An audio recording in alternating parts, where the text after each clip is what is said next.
Hello， 大家好，我是小北。说起轻蟹呢，可能很多人都不陌生，但是轻蟹也分很多品种。今天我买的这个就是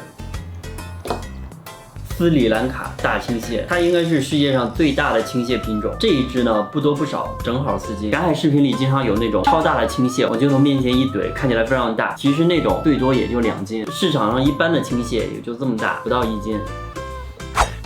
哇，刚才这一下插我脸上，真的可能会破相。它这个也不给我绑个腿儿，这个小的先放一边。这种简直就是蟹中的肌肉男，可以看到它这个钳子特别大。这种螃蟹市面上的价格是1斤200块钱出头，这一只4斤差不多900块钱，然后送上这一只小的和运费，正好1000块钱。这个螃蟹确实比较生猛啊，我都不敢把它翻过来。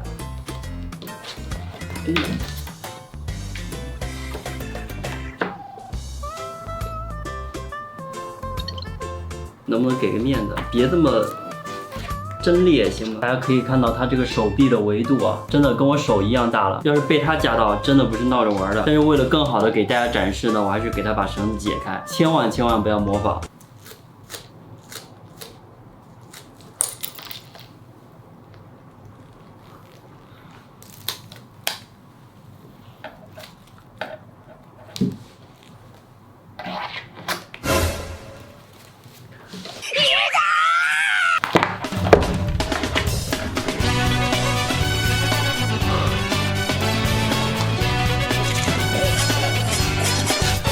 太恐怖了！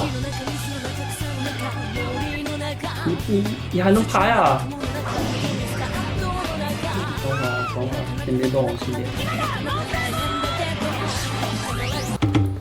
夹点东西我就不怕你了，让它冷静一会儿。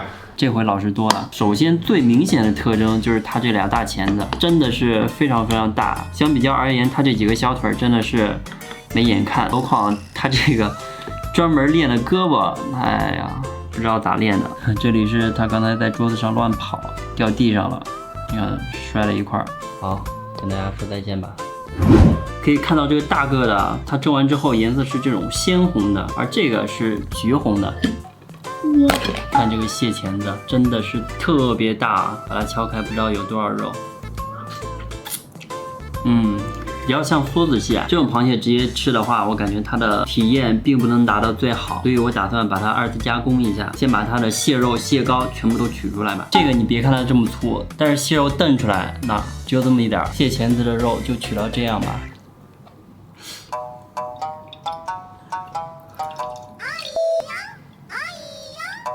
怎么全是水啊？完了呀！里面空落落的，没膏，真是翻了个大车呀！它没有蟹膏也就算了，蟹身里面的肉也就这么点儿，这家伙真是中看不中吃啊！算了，我先给它把肉都取出来吧。大螃蟹呢，我已经拆完了，2个蟹钳，这么多肉，一堆小腿儿，我都懒得吃，一会儿直接丢给我舍友。然后是一大盆的汤，4斤的蟹，肚子里至少有1斤的水。这个味道还真不怎么样，甚至有一点臭的味道。这小的也差不多，但是这个小的蟹肉它比这个大的要嫩，这个还稍微有一点点膏，也就这么点儿。我现在心情很低落，之前的松叶蟹还有上次的水晶蟹体验都非常好，它们俩都很肥，膏也很多，但没想到这个翻个大车，1000。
还是算了。上面的芝士吃完之后，下面这种劣质蟹肉的味道就体现出来了。这里面明明水分那么多，但是它吃起来就是干巴巴的，一点都不嫩。而且它最后的回味真的是齁咸，1000块钱，我甚至很想装作它很好吃，但是我真的装不出来。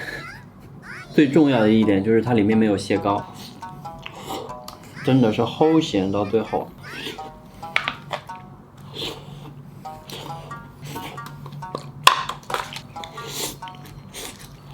加剩一堆蟹腿，还有俩蟹钳子，我都懒得吃。好了，最后总结一下吧，今天这个斯里兰卡大青蟹真的是血亏，同样是1000块钱。上次那个水晶蟹，不管是肉的净含量、肉质的口感、肉质的味道，包括蟹膏的含量和味道，还有颜值，不管从哪个方面讲，这个斯里兰卡大青蟹都被秒成渣。甚至上次几百块钱松叶蟹都能甩它好几条街。这个螃蟹，说实话，别说1000块钱，100块钱我都觉得亏。退一万步讲，即便是它满满的全是膏，但是它的肉质、口感、味道依然没有办法让我满意。如果一定要说一点它的好的话，那只能说它的蟹钳子肉比较大块，吃起来比较爽。但是它的肉其实是很韧的，这个小青蟹的口感都比它好多了。所以不管从哪个方面讲，我都没有办法说它好，只能说今天花了1000块钱给大家踩了一个大雷。大家如果想吃青蟹的话，就老老实实的吃那种小青蟹。我们国产的三门青蟹其实还是不错的。这个大青蟹呢，大家就看个热闹吧，真的非常不建议大家购买。好了，那今天视频就到这里吧。如果你喜欢我的视频，不要忘记3连加关注，我们下期再见，拜拜。